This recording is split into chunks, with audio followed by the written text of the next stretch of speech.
英語聞き流し10分間、名作リスニング、英語テキストと MP3 ダウンロード、その他の物語は、ホームページよりご利用いただけます。88thpp.com 88thpp.com Audiobook, Japanese Dream by Hitomi Woods on sale at online stores or apps. Apple, Audible, Google Play, Nook Audiobooks, 43 available distributors in total. Chapter 6. In the Temple of Light. Tildal had enjoyed himself thoroughly in the kingdom of the future. He had seen many wonderful things and thousands of little playfellows, and then, without taking the least pains or trouble, had found the blue bird in his arms in the most magical way. He had never pictured anything more beautiful, more blue or brilliant, and he still felt it fluttering against his heart and kept hugging his arms to his breast as though the blue bird were there. Alas, it had vanished like a dream. He was thinking sadly of this latest disappointment as he walked hand in hand with Light. They were back in the temple and were going to the vaults where the animals and things had been shut up. What a sight met their eyes!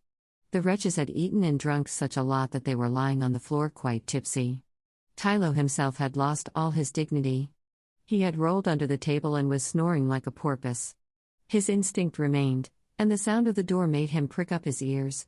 He opened one eye, but his sight was troubled by all that he had had to drink, and he did not know his little master when he saw him. He dragged himself to his feet with a great effort, turned round several times, and then dropped on the floor again with a grunt of satisfaction. Bread and the others were as bad, and the only exception was the cat, who was sitting up prettily on a marble and gold bench and seemed in full possession of her senses. She sprang nimbly to the ground and stepped up to Tildal with a smile. "I have been longing to see you," she said, "for I have been very unhappy among all these vulgar people.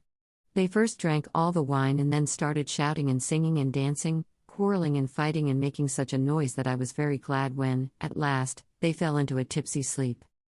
The children praised her warmly for her good behavior. As a matter of fact, there was no great merit in this, for she could not stand anything stronger than milk, but we are seldom rewarded when by rights we ought to be, and sometimes are when we have not deserved it.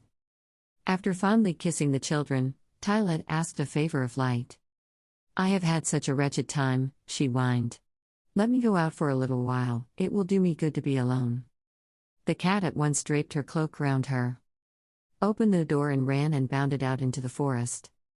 Light gave her consent without suspecting anything, and the cat at once draped her cloak round her, put her hat straight, pulled up her soft grey boots over her knees, opened the door and ran and bounded out into the forest. We shall know, a little later, where treacherous Tylette was going so gaily and what was the horrid plot which she was mysteriously concocting. As on the other days, the children had their dinner with Light in a large room all encrusted with diamonds. The servants bustled around them smiling and brought delicious dishes and cakes. After dinner, our little friends began to yawn.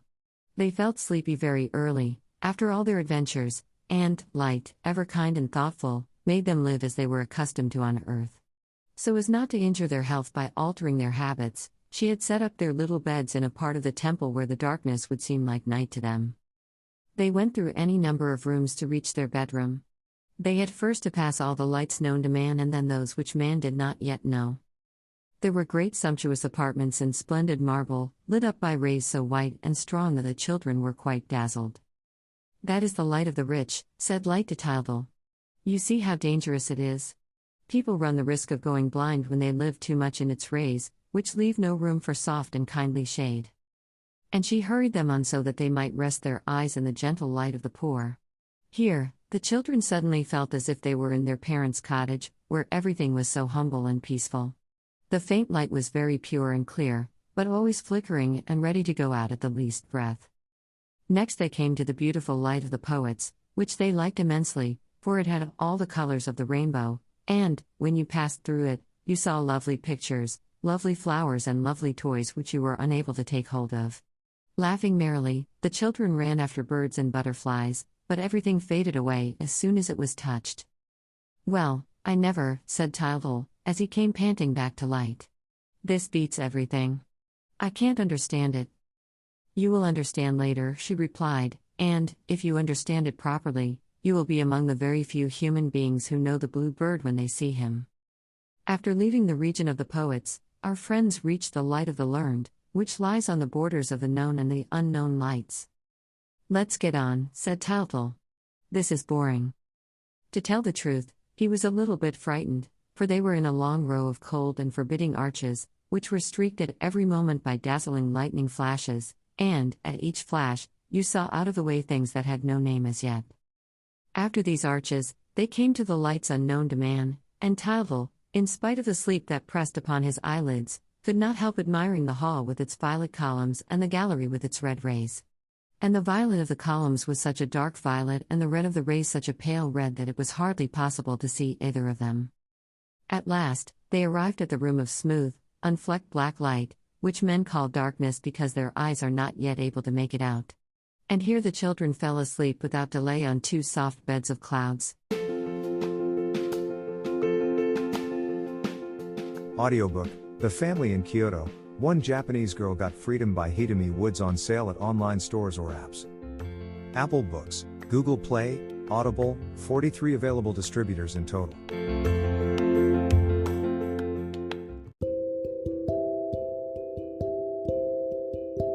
Audiobook, Living in Kyoto by Hitomi Woods. Now on sale in online stores. 44 available distributors. Apple, Google Play, Amazon Audible, or else.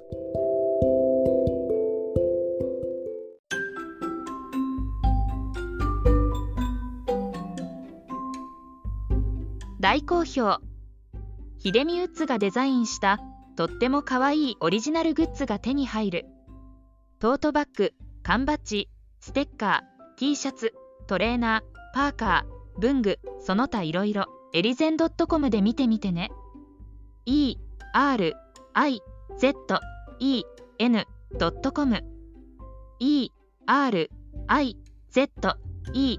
erizen.com エリゼン .com。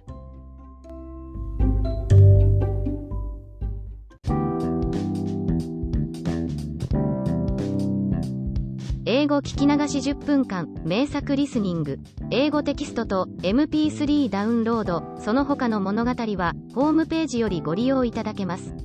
88thpp.com 88thpp.com